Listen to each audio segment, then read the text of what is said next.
Gillian is from the Civil Service organisation, and they are offering level 4 apprenticeships to talented young people 16 and above. James Gettings is one of the young people taking advantage of this wonderful opportunity, and he'll be telling you about his experience. Please welcome Gillian and James to the stage. Thank you.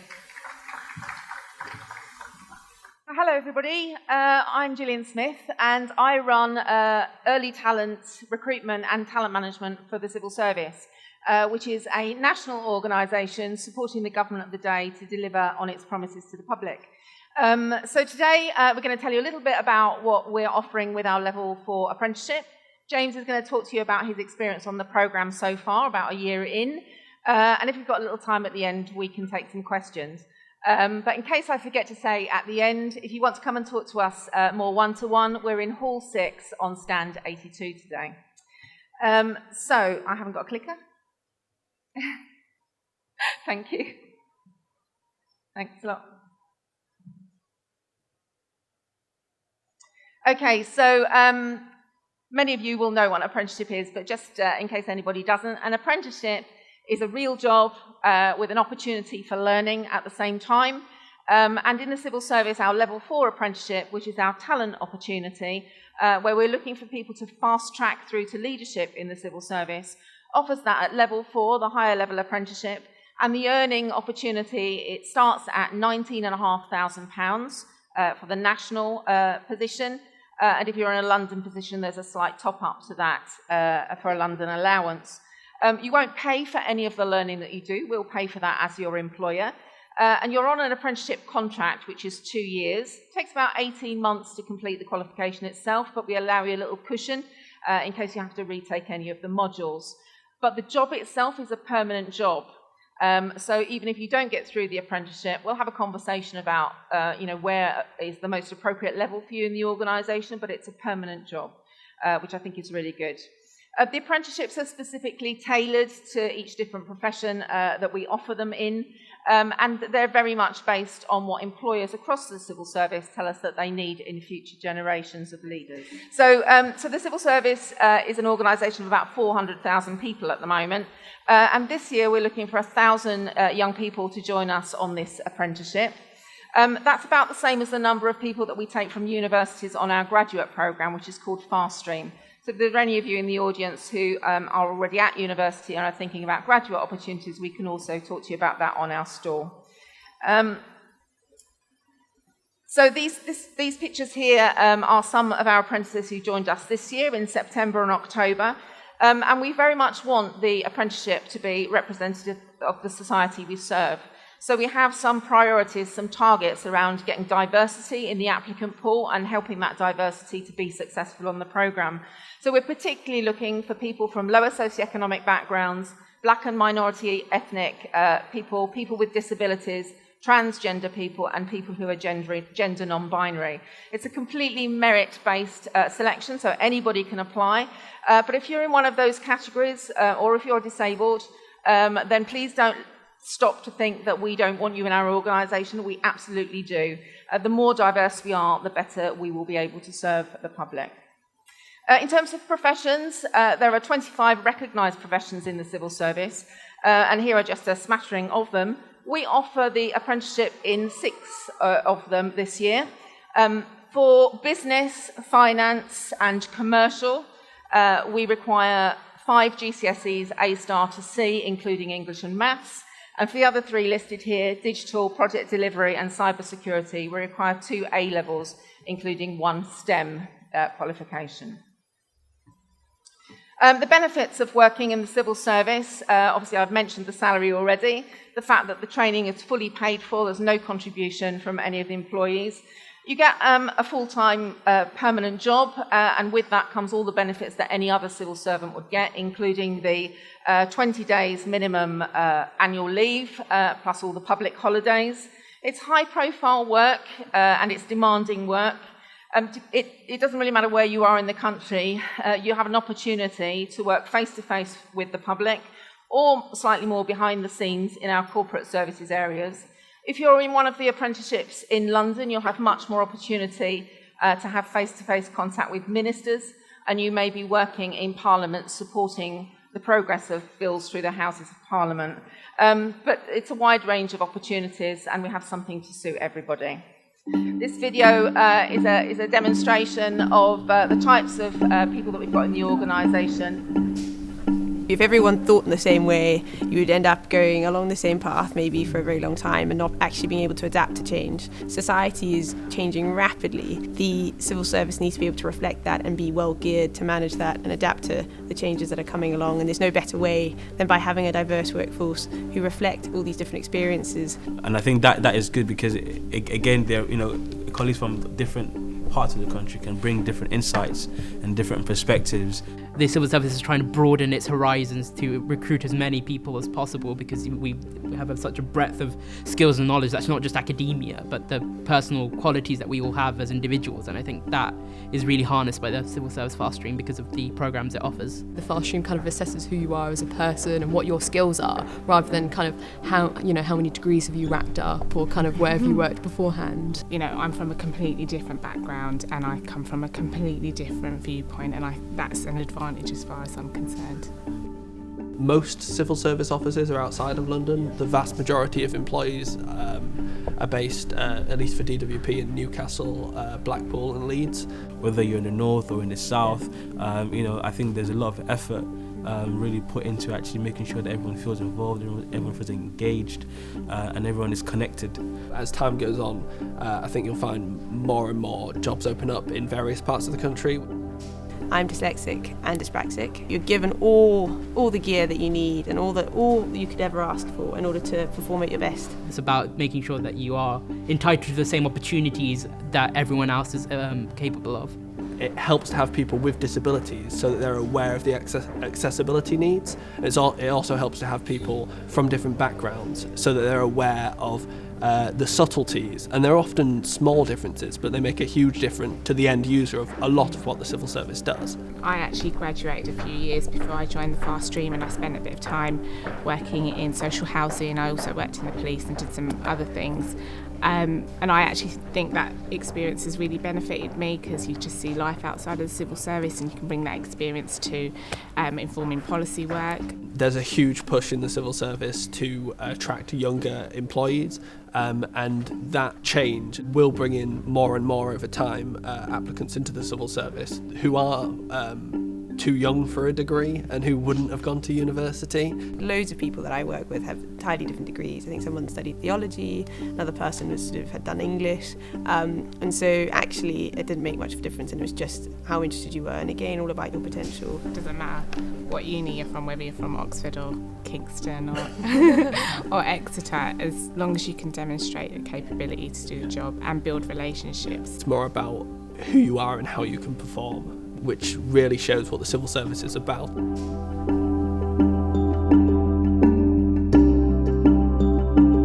Okay, so hopefully that gives you a flavour of what our people are like in the organisation. The people on that video were a mixture of people on the apprenticeship, on the graduate programme, and on our work placement and internships. And none of that was scripted. That was, what they found when they joined the civil service, and hopefully their words resonate with some of you. The next thing I wanted to do was introduce James.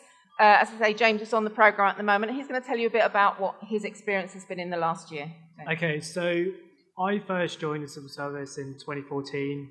On the fast track scheme, I am a business administration apprentice at Her Majesty's Inspectorate of Constabulary, which is an arm's length body of the Home Office. So kind of what we do, we go into forces, we inspect the efficiency and effectiveness, we write a report which then gets published on our website into the public and for ministers and members of parliament, etc. So I first heard about the scheme when I just finished, well, not really just finished school, I was working. So this was 2 years after my A-levels. I was working in an offshore wind farm company, and my mum actually puts a fairly sizable document on my desk and says, I think this is a good opportunity for you. And I just thought, I just come home from work, don't really want to deal with anything. But the first thing I saw was the salary. I thought, yeah, this is more than I'm on at the moment, it may be worth an opportunity. So I applied in February in 2014 and started in September. So when I first started, I had no idea or HMIC is, Her Majesty's Inspector of Constabulary. No idea what they did, who encompassed the organisation, what its purpose was. So when I first started, we had an induction event, and there was 3 apprentices that started on the scheme in that organisation. And I remember distinctly that we were put in an induction with probably about 15 new people. All were police officers, and they were all superintendent ranks or above. So they're fairly senior. And we went round the room and introduced ourselves, and they had like 25 plus years of experience in that industry. And they came to me, and I just thought, I've done nothing. So it was quite daunting at first.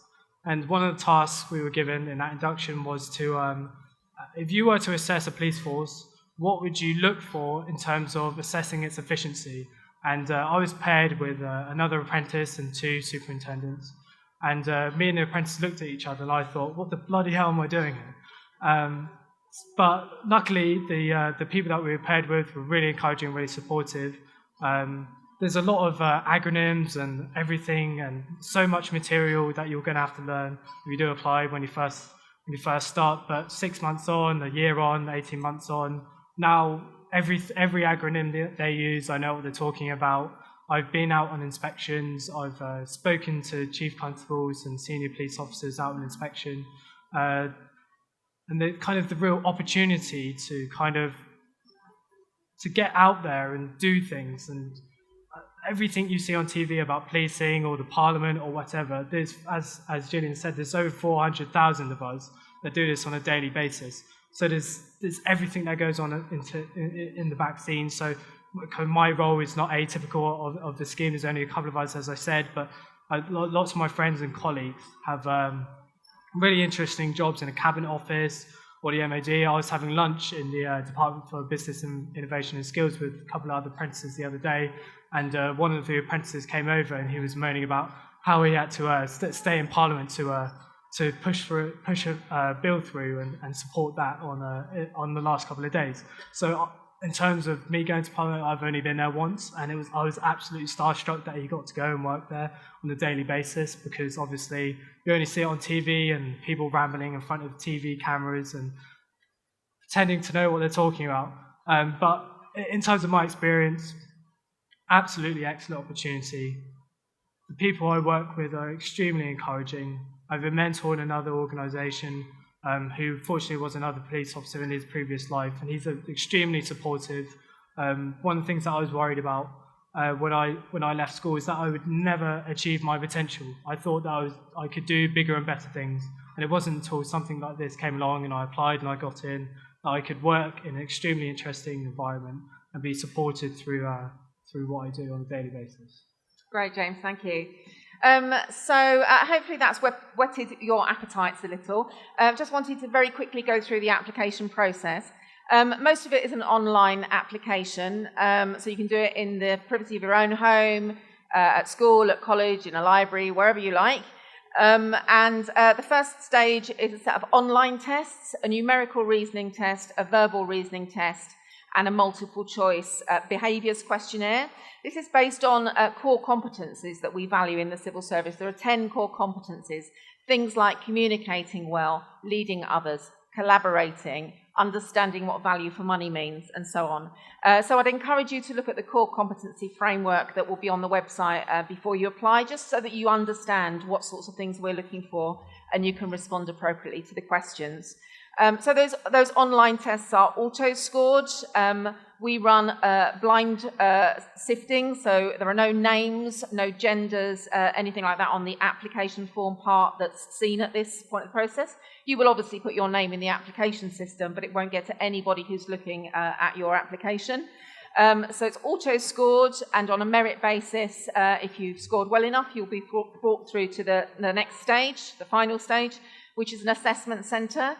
The assessment centres are run regionally, and you'll be there for half a day. You'll do some exercises alongside others who've got to the same stage in the competition. A group exercise, which is a discussion on a topic that you're briefed on the day. A short writing exercise, and a one-to-one interview. We will aim to make all offers of appointment by June, and people will start on the programme from September onwards next year. The only qualifying criteria, other than the qualifications I mentioned before, is that you should be 16 or over by the end of August next year. So when will this happen? This will happen in February. Here's our website, so do keep an eye on the website.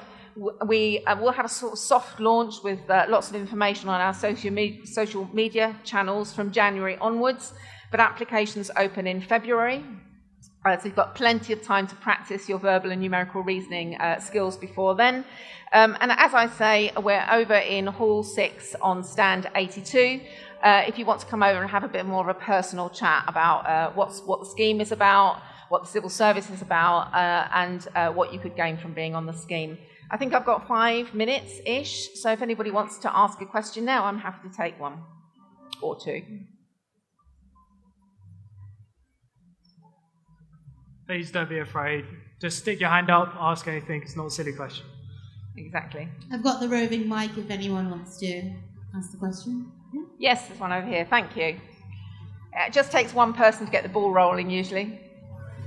Is there a final salary pension involved? Yes. Well, it's actually a through salary pension now. So you start to accrue your pension, obviously, the day you start working. We used to have final salary pensions, but now it's accrued throughout your career. So it's not as good as some of the pensions that we had 30 years ago when I joined the civil service, but it's still a good pension. And the employer's contribution is roughly 20% of salary. Anything else?